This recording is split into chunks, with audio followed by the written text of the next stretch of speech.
All right, how you doing, guys? It's Paul Conti once again from Casa Recchio Cakes down in Vero Beach, Florida. Right now we are going to do a little Q&A on myself, and just to like to show you guys a little little publication that we had from the Vero Beach magazine. You see, I'm already stuttering, a little nervous. That's all right. It's called "Cool Cakes for a Hot Climate." Like you saw the cake I just did, kind of took it off of there. We had a nice 6-page article, and I'll show it to you. Let's get to the page. There you go. Cool cakes in a hot climate.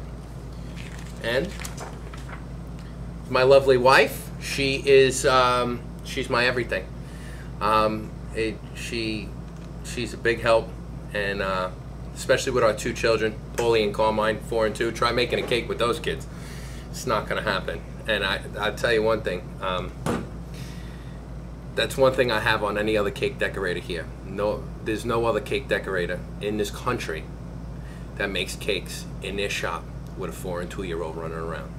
I kid you not. And then one little last page. We got our nice little Italian sponge cake.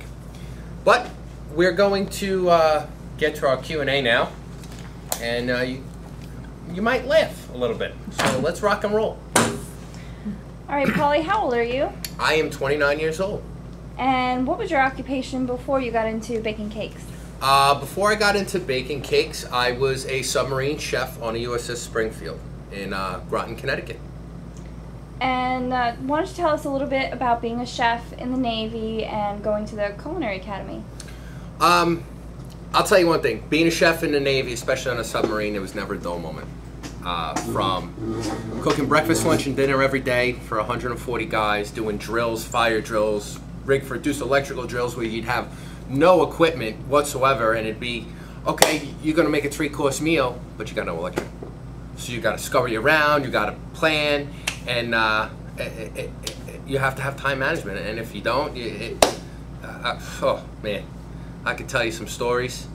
Being 800 feet under the water and having no electric, and having to cook breakfast, lunch, and dinner. It was crazy. I don't know how I did it, but it was an experience. And if I had to do it all over again, I would do it again.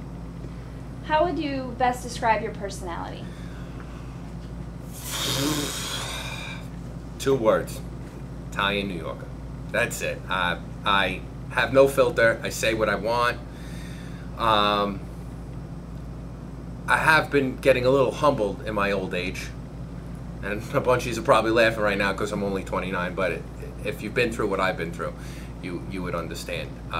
Being on a submarine takes a lot out of you, and being a father really makes you grow up real quick. So, like I said, I have no filter, but you know, I'm a very humble person at the same time. And how do you think that your closest friends and toughest critics would describe you best? Friends, excuse my language, they call me an arrogant asshole. I'm a tyrant, especially in the kitchen, especially with my store. I expect perfection every time, even when it can't happen, and that's probably one of my greatest flaws as well. And what do you think your best quality is? My best quality is being a dad. It's being a dad. And what's your worst quality? Being a dad. And what types of things push your buttons? Stupidity on its highest level. I have no patience for it. You know, there's rules and standards that are put in place for a reason, especially when baking. Baking, it's a science. If you don't follow your recipe to a T, you're not going to have the end result of what you want. Okay. Tell us a little bit about your background and upbringing and how that helped you become the person you are today. Well, I grew up in an Italian household. My parents were divorced when I was a kid, and I had an Irish stepfather who taught me a lot about being a man, and he's my dad.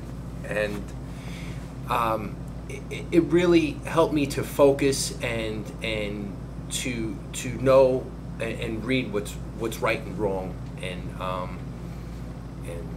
how to incorporate that in my daily life. And how do you feel you react when criticized? I take constructive criticism very well. Just because you cannot learn from your mistakes unless you have that criticism. You know, it's not always going to be good, but you know, you got to take it with a grain of salt, and you know, you have to step outside the box and put yourself in that person's shoes and see, oh, maybe they were right. Maybe let me see if I can change things. What type of people do you like? Do you like to be around? Outgoing, funny, arrogant, even passive-aggressive people. I like everybody. Race, religion, creed, it doesn't matter. I find the good in everybody, and it really doesn't matter. I can make a party in church. What types of people rub you the wrong way? Lazy, good for nothing, card pullers. Can't stand it. If you were an ingredient, what would you be and why? I got two answers for that. Flour, one, for structure. Can't build a building without structure, without beams. Can't build a cake without flour. And my other ingredient that I love, baking powder, because I'm gonna make it rise. And how would you describe your character as it pertains to the competition? I'm a born leader. I was groomed that way, but every great leader is a great follower. So if there's somebody that pulls the alpha card and wants to take the reins, I have no problem supporting that person and making sure that person doesn't fail, because that's what a great leader is all about.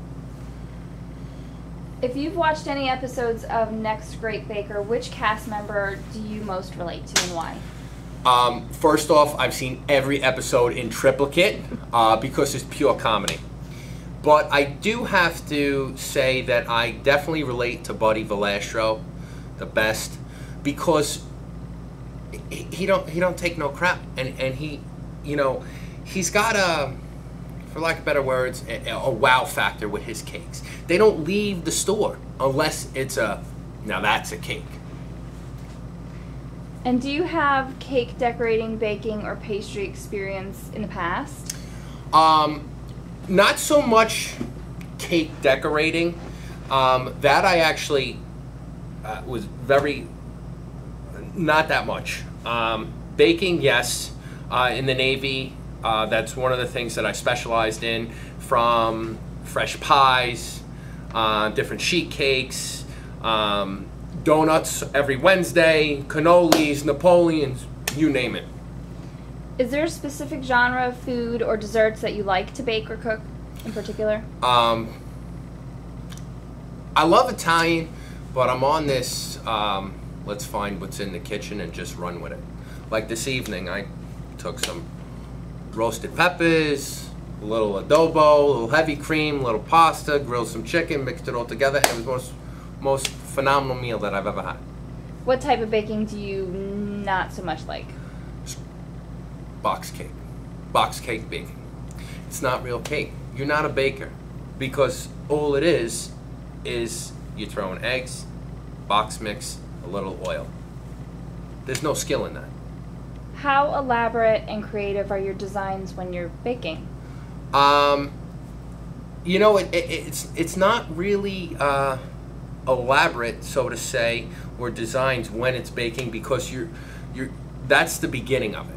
Or all you're building, all you're baking is your components to build your structure and to do your design. So that's kind of at the end, in the middle of the road, your climax of the whole ordeal. And how would you rate your skill level, beginner, average, or expert, when it comes to baking, decorating, and pastries, desserts? Okay, baking, 10. Skill, excellent, not a question. Decorating, I say between 5 and 7, more along, let's say 6 Average. and a quarter. Average. Pastries, and desserts? pastries, that's excellent.